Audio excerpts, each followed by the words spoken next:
been making this model for over 25 years. It's extremely robust. The whole body is steel that's covered in powder coat paint. Every fastener on the machine is stainless steel. The way the sweeper works is we have a 2 cubic foot hopper here.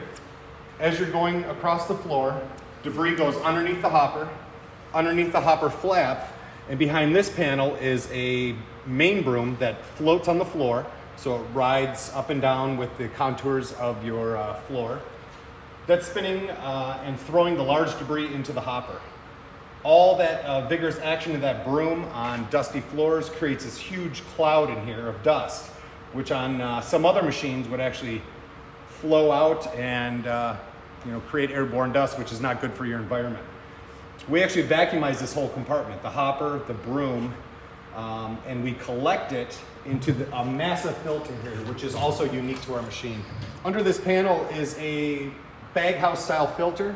It's made out of a poly felt, so it won't rot, doesn't support growth, and filters down to 3 microns. So all that dust that's getting thrown in here and stirred up gets sucked up into those massive pleats.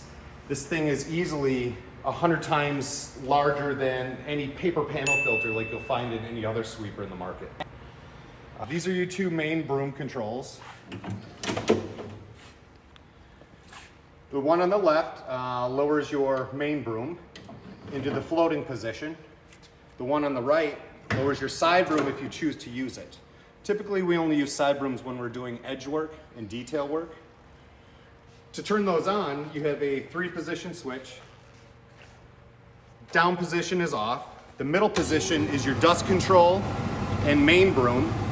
And if you choose to use the side broom, you can flick it up and turn that on as well.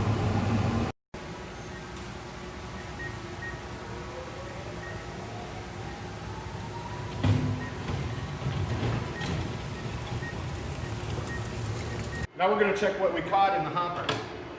Hit the latch, pull the hopper out. You can see all the debris we got.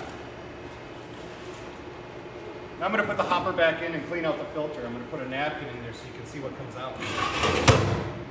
On the back is a crank. I'm going to spin that for about 5 seconds.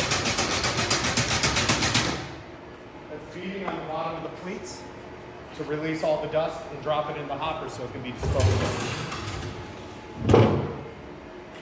Look at how thick that is. All fine dust. There's no way a paper panel filter could hold all that.